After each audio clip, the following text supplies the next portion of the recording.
함께 말씀을 나누도록 하겠습니다. 예. 오랜만에 예배를 드리니까 얼굴 대하고 진짜 참 좋습니다. 네, 유지 민경에도 함께 열심히 전해드리고 있습니다. 네, 감사하게도 이제 확진자가 한 명도 나타나지 않는 그런 네, 날들이 오고 있습니다. 외국 없어요. 외국에서 들어온 사람들, 귀국하신 분들만 있고 우리나라에서는 대기업이 안 되는 친구도 있습니다. 너무나 감사하죠. 네. 그리고 정말 우리의 기도대로 이렇게 되고 있는 게 너무나 감사합니다. 네, 그동안 너무 수고 많으셨어요. 오늘 이제 에스겔에서 마지막 날인데요. 사실 이제 에스겔에서 중간에 시작해서 오늘까지 3주를 같이 말씀을 보게 됩니다. 이 에스겔에서는 이스라엘이 하나님을 떠나서 패망한 후에 이 민족이 포로로 끌려서 뿔뿔이 흩어지고 나서 예루살렘 성전이 폐허로 변해버린 다음에 이 에스겔에게 하나님 나타나셔서 전한 말씀이죠. 이 에스겔은 사실은 제사장 가문이었어요. 그래서 원래 이스라엘이 망하지 않았더라면, 성전이 무너지지 않았더라면 그곳에서 제사장으로 성전에서 일하면서 제사장 직분을 맡아서 이 사역을 했어야 했을 사람입니다. 근데 나라가 망하고 이제 성전이 망했기 때문에, 그리고 이제 멀리 타국 땅에 끌려온 포로 시대가 되었기 때문에 이는 더 이상 제사장이 아니고 이 바벨론 강가에서 오히려 선지자로 부름을 받게 되고 거기서 성전에 대한 비전을, 무너진 성전에 대해서 어떻게 될 것인가라는 그 환상과 비전을 받게 된 것이 에스겔서예요. 그래서 에스겔서를 한마디로 정의하면은 다가올 성전에 대한 하나님의 계획, 하나님의 비전을 예언한 책이 바로 에스겔서입니다. 이 에스겔 성전에 대한 예언이 예수님을 통해서 성취된 것이에요. 우리 마태복음 12장 6절에 보시면 예수님께서 이런 말씀하십니다. 성전보다 더 큰 이가 여기 있다, 이렇게 얘기하십니다. 예루살렘 성전 앞에서 그 당시에는 헤롯이 무너진 성전을 다시 세워서 성전을 다시 세웠는데, 그 성전 앞에서 이 성전보다 더 큰 이가 여기 있다라고 본인을, 예수님을 가리키시면서 이렇게 말씀하셨어요. 그러니까 이것이 성전이 아니라 진짜 성전은 예수님이라 이렇게 얘기하신 것이죠. 요한복음 2장 9절에서 너희가 이 성전을 헐라 내가 사흘 만에 다시 세우리라 이렇게 말씀하십니다. 사람들이 이 얘기를 듣고서 되게 비웃었죠. 이 당시에 있었던 그 헤롯 성전은 46년 동안 지은 성전이거든요. 그리고 그 이후에도 계속해서 성전을 짓고 있었어요. 다 아직 완성이 안 된 것이죠. 근데 예수님이 이 성전을 헐라 그러고 내가 사흘 만에 다시 짓겠다라고 선포를 하신 걸 보고 사람들이 비웃었습니다. 하지만 이것은 예수님께서 십자가에 죽으신 다음에 부활하셔서, 사흘 만에 부활하셔서 친히 성전이 되신 예수 그리스도의 몸을 말씀하신 거예요.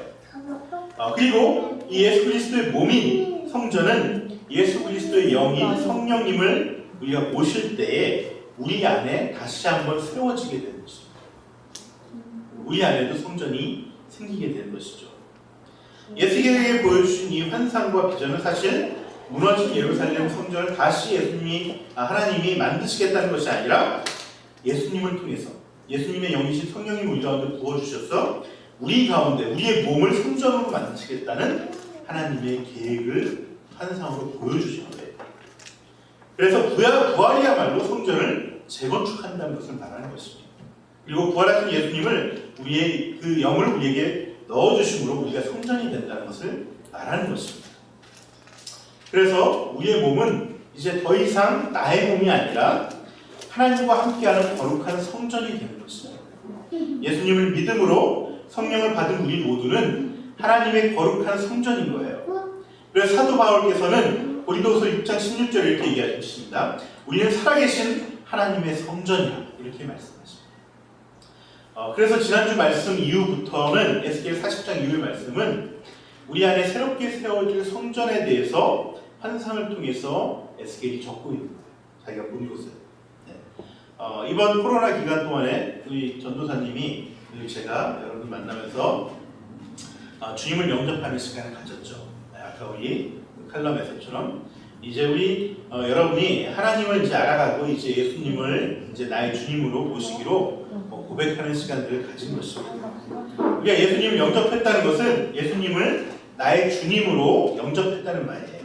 그리고 이전엔 내가 죄의 노예였고 그래서 그로 인해서 죽을 수밖에 없는 운명이었지만은 이제 내가 죄인임을 깨닫고 내가 그 죄를 더 이상 책임질 수 없다는 걸 깨닫고 나의 죄를 사해 주신 주님께 나의 죄를 맡기고 나의 죄가 사함받았다는 것을 믿는 거예요. 그리고 그 죽음을 이기신 그 죄의 삭심 죽음을 이기신 예수님의 부활의 믿음으로 내가 영원한 삶을 살 수 있다는 것을 믿는 것입니다. 이렇게 믿음을 고백하게 되면은 자연스럽게 나는 예수님을 주님으로 모시게 되는 것이 이제는 나는 죽을 몸이었는데 주님께서 나를 살려주셨으니까 나의 주님이 되신 것이죠. 그래서 그것을 우리가 영접했다라고 얘기를 하는 것입니다. 영접이라는 말은 아까도 우리가 읽었다시피 왕에게 쓰는 말이에요. 신하가 왕을 모실 때 쓰는 말이 영접이에요. 그냥 우리가 동네 어른을 맞으러 가는 게 아니라 진짜 신하가 왕을 영접하듯이 주인을 모시듯이 이렇게 맞아들이는 것을 영접이라고 합니다. 그러면 이렇게 예수님을 나의 주인으로 영접하게 되면 어떻게 되냐면은 바로 예수의 영이신 성령님을 우리 가운데 보내주십니다. 그래서 그 성령님이 우리 가운데서 성령님과 내가 하나가 되는 거예요. 내가 주님 안에 있고 주님이 내 안에 있는 주님과 내가 늘 동행하는 그러한 하나가 되는 것을 이루게 되는 것입니다. 그것을 바로 내 안에서 그것이 이루어지기 때문에 내가 뭐가 되냐면 성전이 되는 거예요. 왜냐하면 구약시대 때는 성전이 뭐 하는 곳이냐면은 하나님을 만나는 곳이거든요. 제사를 지내므로 인해서 1년에 몇 번 찾아가서 성전에서만 하나님을 뵐 수가 있었어요. 하지만 이제는 그 성전이 무너지고 친히 하나님의 영이 우리 가운데 오셔서 내가 하나님 안에 거함으로 말미암아 내가 성전이 되는 것을 말하는 것입니다. 이렇게 하나님의 영, 예수님의 영이 성령님이 우리 가운데 오셔서 나의 몸이 성전이 되면은 그때부터 어떻게 되냐면은 내 안에 생명의 강물이 넘치듯이 성령님의 충만함으로 생수의 강이 넘쳐 흐르게 됩니다. 그래서 예수님은 요한복음 7장 38절에 이렇게 얘기하십니다. 나를 믿는 자는 그 배에서 생수의 강이 넘쳐 흐르리라. 오늘 주보에 암송 구절 가운데 제가 넣었습니다. 나를 믿는 자는 그 배에서 생수의 강이 흘러나오리라. 이 말을 믿으시기 바랍니다. 여러분, 주님을 믿는 그 순간부터 생수의 강이 흘러넘치게 됩니다. 예수님을 믿으면 내 안에 생기가 넘치고 활기가 넘치고 평안과 기쁨과 희락이 넘치게 되는 것이에요. 이것을 맛보고 경험하게 되면은 진짜 예수를 믿는 신앙의 기쁨을 누리게 됩니다. 이러한 기쁨을 누리길 주님의 이름으로 축원합니다. 그런데 우리가 예수님을 영접하고 또 그 확증으로 세례도 받고 우리가 기도할 때 우리의 마음이 어떤가요? 네. 어떻습니까? 어떤 사람은 평안을 느끼기도 하고요, 기쁨을 느끼기도 합니다. 뭔가 모를 묘한 감정이 휩싸이기도 합니다. 그런데 또 어떤 사람은 아무런 차이도 느끼지 못하시는 분도 있습니다. 예수님이 왔다고, 성령이 왔다고 하는데 온 것 같기도 하고 아는 것 같기도 하고 그런 마음이 들 때가 있습니다. 사실 대부분의 경우는 예수님을 영접해도 정말 생수의 강이 흘러넘치는 것 같은 그런 마음의 사이다가 터지는 듯한 그런 감흥을 느끼지 못할 때가 많이 있습니다. 하지만 이것은 이상한 것도 아니고 잘못된 것도 아니에요. 하나님이 나를 남들보다 더 사랑하지 않으셔서 나에게는 이러한 마음이 들지 않게 하는 것도 아닙니다. 오늘 본문 1절을 보시면은 그 묘사하고 있는 상황이 바로 이러한 모습이에요. 지금 에스겔은 새로운 시대의 새로운 성전인 성도들 한 사람 한 사람 속에 세워진 그 성전을 환상 가운데 보고 있어요. 그런데 자기의 눈으로 자기의 의지대로 이곳저곳을 돌아다니면서 보지 않습니다. 그때마다 천사가 에스겔을 데리고 갑니다. 그리고 에스겔을 모이게 합니다. 이것을 뭐라고 얘기하고 저것을 뭐라고 얘기하고 보여주고 있는 것입니다. 한마디로 천사가 가이드가 돼서 성전 투어를 하고 있는 거예요. 여러분, 이렇게 천사가 일부러 에스겔을 데리고 다니는 이유는 뭐냐면은 에스겔 혼자 힘으로는 이 놀라운 성전의 모습을 온전히 볼 수가 없어요. 왜냐하면 이건 처음 보는 것이기 때문에 그렇습니다. 기존의 성전만 에스겔은 보았지 마음속에 새겨진 성전을 보지 못했습니다.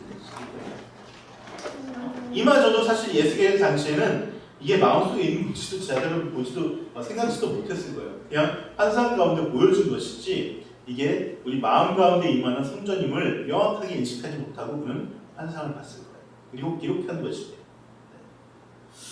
여러분 에스겔이 제일 먼저 이렇게 천사의 인도하심 가운데 발견하게 된 것은 뭐냐면 성전 정문인 동쪽 문에서 물이 솟아나오는 것을 볼 수가 있습니다. 성전의 동쪽이란 어떤 곳이냐면은 하나님을 향한 곳이에요. 하나님을 향한 곳. 그러니까 즉 하나님을 향하고 있는 곳으로부터 생수의 강의 근원인 생수가 흘러나오고 있다는 것이죠. 솟아나오고 있는 것입니다. 그런데 본문을 좀 더 자세히 보시면 이 생명의 물, 이 생수가 강물처럼 콸콸 쏟아지는 게 아니에요. 어떻게 나오냐면은 문지방, 여러분 문지방 뭔지 아세요? 네. 지금 문지방이 거의 없죠. 문틀이 밑에 터져 있어. 옛날에 이렇게 문지방이라고 이렇게 건너갈 수 있는 그런 게 있습니다. 옛날 시골집 같은 데 보면은 그 문지방에서 물이 조금씩 솟아나고 있다는 거예요. 이것은 천사가 가르쳐주지 않으면 볼 수 없는 것입니다. 개역개정에서는 우리가 세 번역을 읽었는데 개역개정에서는 문지방에서 이것이 스며나오고 있다라고 표현합니다. 아주 촉촉하게 어떻게 보면 습기가 묻어나오듯이 물 같지도 않은 그 습기가 스며나오고 있는 것을 볼 수가 있다는 것이죠. 이것은 에스겔의 힘으로 볼 수가 없습니다. 그 큰 성전에서 천사의 인도함이 없다면은 그 스며나오는 생명수를 볼 수가 없어요. 발견할 수가 없다는 얘기입니다. 여러분 우리도 마찬가지예요. 우리가 성전에 내 안에 성전이 세워진다는 것을 우리가 충분히 경험해 보지 못한다면은 내 안에 생명수가 흘러나오고 있음에도 불구하고 이것을 온전히 잘 알 수가 없어요. 우리가 하나님을 향해 마음의 눈을 돌리면은 우리라는 성전의 그 문지방에서는 생수가 흘러나오기 시작하는데 처음부터 그것을 알고 경험하기는 어렵습니다. 성령님과 교제하면서 성령님의 가이드를 받으면서 조금씩 그렇게 묻고 답하면서 생수의 강인 근원을 보게 되는 것입니다. 그리고 느끼게 되는 것입니다. 잠잠히 기도와 묵상 가운데서 성령님과 서로 교제하면서 찾게 되는 것이에요. 그리고 우리는 그것을 매 순간 가늠해 봐야 돼요. 성령님께서 이 에스겔 본문에서 특별히 천사가 작을 가지고 다니면서 이 물의 깊이를 재는 것을 봅니다. 굉장히 성경은 수치적으로 나타날 때가 많습니다. 저번에도 한번 말씀드렸죠. 막연한 것이 아니라 수치적으로 우리가 하는데 나타나는 변화를 가늠해 보라고 얘기하는 것이죠. 이러한 촉촉한 생수를 보고서 가늠해 보기 위해서는 우리가 영성 훈련을 해야 돼요. 이것이 뭐냐면 기도와 말씀을 보는 것이 묵상을 하는 거예요. 정해진 시간과 장소에 처음에는 그렇게 시작을 하는 게 좋습니다. 훈련입니다. 좀 이게 훈련이 어느 정도 되면은 우리가 수시로 말씀 가운데 들어갔다 나왔다 하고 우리가 일상생활에서도 그런 것들을 할 수가 있겠지만은 처음에는 가급적이면 정해진 시간과 장소에서 이러한 묵상과 기도 훈련을 해야 되는 것입니다. 물론 묵상과 기도 훈련을 하지 않더라도요. 여러분들이 예수님을 영접했다고 하면 여러분 안에 이미 생수의 물이 흘러나오고 있어요. 단지 내가 느끼지 못하고 있기 때문이겠어요. 경험하지 못했기 때문에 그래요.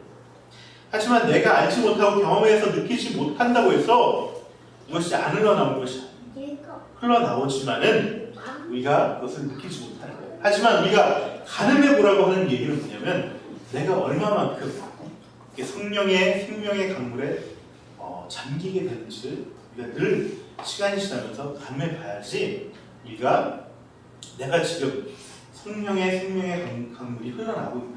생수가 내 안에서 나오고 있다는 것을 잊지 않게 됩니다. 이것을 잊어버리게 되면은 우리가 시험이 오거나 고난 가운데 혹은 미혹 가운데 있을 때 이것을 놓치게 되는 경우고 흔들리게 되고 그 믿음이 흐지부지 되는 경우들이 있습니다. 그래서 우리는 늘 우리 스스로 가늠해보고 재봐야 되는 것이에요. 이렇게 우리가 영성 훈련을 통해서 경건 훈련을 통해서 이 생수의 강을 보기 시작하면은 처음에는 촉촉하게 스며 올라오는 것에 시작하지만 점점 나를 휘감아서 성령의 신비와 이 거룩의 능력을 체험할 수 있게 되는 것이에요.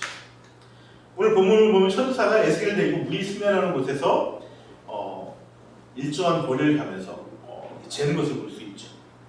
여기는 굉장히 뭐라고 나오죠? 제가 갑자기 생각이 안 나는데 천척이라고 나오죠. 천척. 천척이라고 나오는데 천척에 이를 때마다 이것을 재는데 이것을 요즘 단위로 환산하면은 5,000m예요. 500m. 500m를 걸어가면서 발목까지 물이 차는 것을 볼 수 있어요. 그리고 또 500m를 걸어가니까 이제 무릎까지 차는 거예요. 또 500m를 걸어가면은 허리까지 차. 그다음 한 2km 정도 가니까 어떻게 됩니까? 잠겨서 헤엄치지 않으면 거기서 도저히 걸어갈 수 없을 정도가 되는 것이죠. 여러분 이게 뭘 말하는 것 같으세요?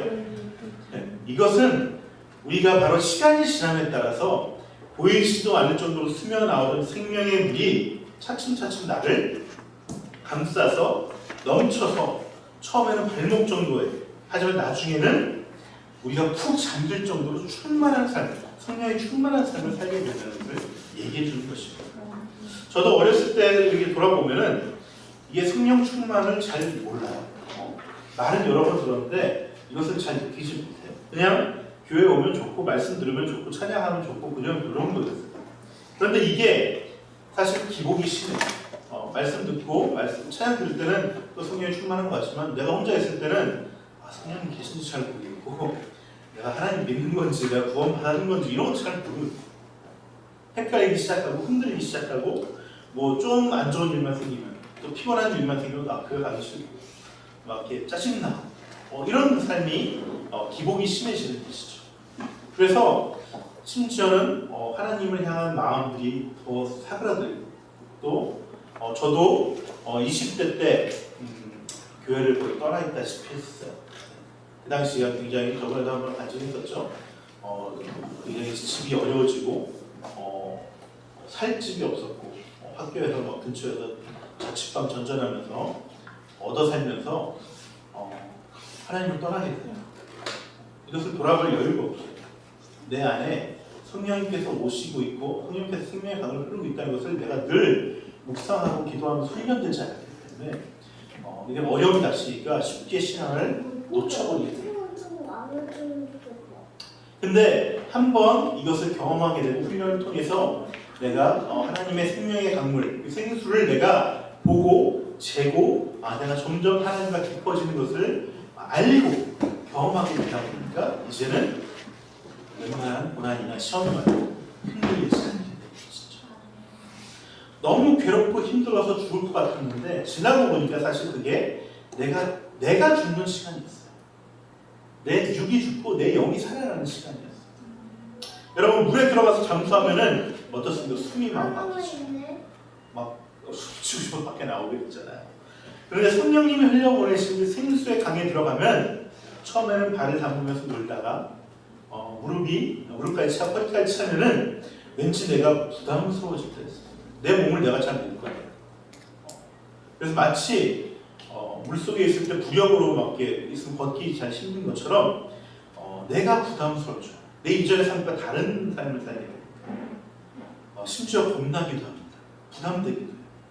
이러다가 생수의 강이 내 머리까지 위까지 차고 넘치잖아요. 그러면은 진짜 이렇게 해서 가면 안 될 것 같은데 그래서 겁내하고 불안해지는 겁니다. 내가 죽을 것 같은 느낌이 들어요.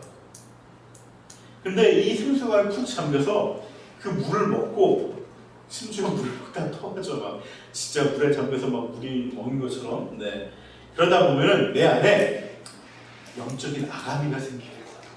그래서 물속에서도 숨을 쉴 수가 있고 그 생수의 강 속에 있는 것이 너무나 좋아지는 너무나 평안해져 너무나 자유스럽고 내 육의 욕정이 죽어가고 성령님이 주시는 생기로 인해서 생명으로 호흡하는 것이 얼마나 평안하고 좋은지 기쁜지 이로 말할 수가 없습니다.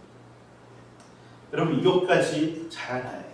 물론 저도 아직 더 깊이 더 자라나야 되지만은 이렇게 생수의 강이 오히려 편해지기 시작하면은 내 삶에 변화가 찾아옵니다. 하나님으로부터 오는 생수의 강이 이제는 나를 거쳐서 내 마음도 변화시키고 내 주변까지 변화시킵니다. 그게 오늘 본문에 나오는 생수의 강이 흐르는 그 강가의 모습이라는 거예요. 먼저 죽었던 물이, 내 안에 있는 물이 살아나니까 고기가 몰려오고 많은 생물이 자라나게 돼요.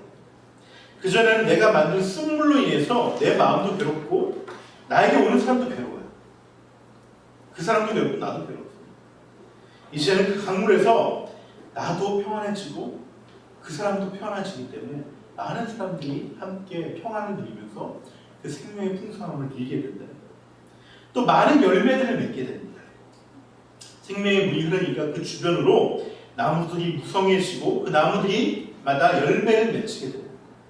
심지어 그 열매들을 먹어서 배부르고 또 그 잎은 약재로 쓸 만큼 치유와 회복이 일어나는 것이죠. 저는 이 말씀을 볼 때마다 시편 1편 말씀이 떠오릅니다. 복 있는 사람이라고 시작되는 시편 1편 말씀. 복 있는 사람은 마치 시냇가에 심은 나무가 철을 맺으며 그 잎사귀가 마르지 않은 것처럼 그 모든 일이 형통하다라고 시인은 고백하고 있습니다. 여러분, 이 시편을 지은 사람이 다윗인데요. 다윗은 늘 하나님과 동행했던 사람이에요. 그래서 그의 삶은 어느 누구보다 평탄한 삶을 살았습니다. 평통한 삶을 살았습니다. 하지만 전체적으로 봤을 때 그것이 형통하다라고 본인이 고백했지만 그의 삶은 굉장히 역경과 고난의 연속이었어요. 억울한 일도 굉장히 많았습니다. 모함을 당하고 때로는 자기가 미치지도 않았는데 미치는 사람은 흉내를 내며 살아야지만 자기 목숨을 부지할 수 있는 그런 상황 가운데서도 살았던 것이에요. 그만큼 힘겨운 삶을 살았습니다. 그러나 그가 평생 하나님과 동행함으로 말미암아 그는 이 시의 고백을 통해 내가 형통하고 내가 열매를 맺고 있다 라는 고백을 하게 됐다는 것이죠. 그는 평생 하나님과 동행함을 말미암아 오랜 세월 끝에 드디어 이스라엘의 왕이 되고 많은 열매를 맺고 이스라엘을 하나님의 나라로 변화시켜냈다는 것입니다. 여러분, 그의 태생은 원래는 형제 많은 집안의 막내로 태어나서 양이나 치는 형들 뒤치다거리나 하는 그런 목도의 삶을 살았지만 어느 날 사무엘 선지자가 찾아와서 그에게 기름 부음을 받고 나서 성령님이 그에게 충만해지자 그는 이스라엘 역사상 가장 훌륭한 왕으로 거듭나게 된다는 것입니다. 여러분, 이런 다윗이 말년에 가서 진짜 소망했던 게 뭐냐면 하나님께 고백하고 소망했던 게 있어요. 그게 뭐냐면 주님이 늘 거하실 수 있는 그런 성전을 내가 짓고 싶습니다. 하나님의 집을 짓고 싶습니다. 그런 고백을 하고 그런 소망으로 기도를 했어요. 그런데 하나님은 다윗에게 그것을 허락하지 않았습니다. 너가 살아오면서 왕이 되면서 어쩔 수 없이 많은 피를 묻혔기 때문에 그 피 묻은 손으로 내 집을 지을 수 없다. 그러면서 그 대신 너 아들인 솔로몬을 통해서 이 성전을 짓게 하겠다고 말씀하시고 솔로몬이 이 성전을 짓게 됐습니다.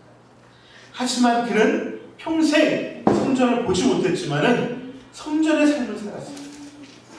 그 하나님과 동행으로 말미암아 자신 안에서 성전을 이루면서 살았던 것입니다. 함께 그 안에 성령의 충만함을 통해서 생수의 강을 경험하고 누리며 살았던 그야말로 복 있는 삶을 살았던 것입니다. 여러분, 이것이 우리가 누려야 될 삶이에요. 우리란 성전을 가지고 성전에서 흘러나오는 생수의 강을 통해서 우리가 누려야 될 삶인 것입니다. 하지만 여러분, 생수의 강이 이렇게 차고 넘쳐도 변화되지 않는 부분이 있어요. 오늘 본문 11절 보시면은 사해가 나오는데 사해가 어떤 곳이냐면 이스라엘 남쪽에 있는 소금 바다를 얘기해요. 소금 바다. 여기는 소금이 너무 많아서 생물들이 살 수가 없습니다. 우리 가끔 사진에 보면은 우리가 이런 그 튜브를 몸에 두르지 않아도 몸에 둥둥 뜨는 어떤 사진들이 있죠. 소금기가 너무 많아서 그냥 가만히 있어도 둥둥 떠 있는 그런 곳이 바로 이스라엘에 있는 사해예요. 그 사해에도 계속해서 생명수가 공급이 되는데 그 생명수가 공급이 됨에도 불구하고 그 사해는 여전히 소금기로 생명이 살 수가 없다는 것입니다. 여러분, 우리 안에 사해의 부분이 있어요. 생명수가 늘 공급이 되는데도 불구하고 변화되지 않는 부분이 있어요. 연약한 부분이 있어요. 늘 넘어지는 부분이 있어요. 고쳐지지 않는 부분이 있어요. 여러분 이 부분은 그냥 우리가 받아들여야 해요. 그냥 받아들여요. 이렇게 하나님과 이렇게 동행했던 다윗도 늘 넘어지는 부분이 있어요. 그가 늘 넘어지는 부분이 어떤 부분이냐면 여자 문제예요. 여자 때문에 그는 정말 씻을 수 없는 큰 죄를 저지르고 있어요. 회개하고 하나님께 눈물을 흘리고 정말 고백하고 그 죄로 말미암아 그 갓난 아기가 하나님께 데려가시는 그러한 일도 겪었습니다. 하지만 그는 자신의 연약함이 무엇인지 알았고 늘 깨달을 때마다 돌아서고 회개하고 고백했습니다. 그리고 그 연약함을 그대로 안고서 평생 하나님과 동행했습니다. 이것이 그가 연약함이 있음에도 불구하고 그 안에 사회가 있음에도 불구하고 여전히 생수의 강을 누릴 수 있는 비결이라는 것입니다. 여러분 우리가 과거의 상처에서 완전히 회복될 수는 없습니다. 그 상처로 인해서 완전히 치유될 수는 없어요. 우리가 상담 그 전도사님이 공부하면서 제가 어깨 넘어서 보면은 어렸을 때 생겨난 부모로부터 혹은 주변 사람으로부터 받은 또는 환경으로부터 생겨난 그 상처가 온전히 회복되지는 않습니다. 평생 상처의 그림자가 남아져 있어요. 우리가 이 상처가 나면은 이게 지금 아프진 않더라도 이 상처가 흔적이 남아있는 것처럼 우리가 그런 비슷한 상황이 오면 또 알게 모르게 조금씩 마음이 점여오고 힘들어지는 부분들이 있습니다. 하지만은 그 부분들이 우리가 견디기 힘들 정도로 가지 않아요. 우리가 그 정도로 완전히 회복되지는 않지만 하나님께서는 그 생명의 강을 통해서 계속해서 그가 우리 있는 곳으로 치유시키고 있다는 것입니다. 여러분 우리 안에 사회가 있지만은 이것은 중요한 게 아닙니다. 내 안에 성전에서 흘러나오는 생수의 강은 이러한 내 안에 사회가 있음에도 불구하고 그 옆으로 시냇가의 푸른 지역을 계속해서 만들어요. 그리고 그 성전이 있는 삶은 생명이 있고 열매를 맺어가게 된다는 것입니다. 여러분 이것이 중요해요. 하나님은 그걸 보시는 거예요. 우리의 삶이 형통한 삶이라고 다윗처럼 고백할 수 있는 것은 내 안에 사회가 있지만 여전히 내 안에 열매가 맺혀지고 변화되어 가고 내 주변을 변화시켜가는 그 열매들을 내가 볼 수 있기 때문에 그렇다는 것입니다. 여러분의 사회는 무엇입니까? 저마다 사회가 있습니다. 치유되지는 않지만 하나님은 그 부분도 여전히 우리의 성전 주변에 있는 것으로 인정하고 계십니다. 그리고 우리의 삶에 그 부분을 지나서 열매 맺게 하시는 분들이 있어요. 여러분 주변에 있는 사람들의 사회도 있습니다. 하나님이 내 사회도 인정하셨듯이 그 사람의 사회도 인정하십니다. 그리고 나를 있는 그대로 바라보듯이 나도 그 사람을 있는 그대로 바라보기를 원하십니다. 그리고 그 사람은 그 사람 나름의 또 열매를 맺어갈 것입니다. 여러분 우리가 이 각자가 성전이지만은 이렇게 모여서 교회가 되는 이유는 바로 여기 서로가 열매 맺는 부분들이 다른 수 있습니다. 이것이 서로에게 힘이 돼주고 다른 사람에게 변화의 능력을 주기 때문에 서로 각자의 사회가 있는 부분들을 덮어줄 수 있기 때문에 그런 것입니다. 여러분 말씀의 결론을 맺겠습니다. 우리는 예수의 영이신 성령님을 모심으로 인해서 내 안에 성전이 세워졌습니다. 이 성전에서는 하나님으로부터 흘러나오는 생수의 강이 있어요.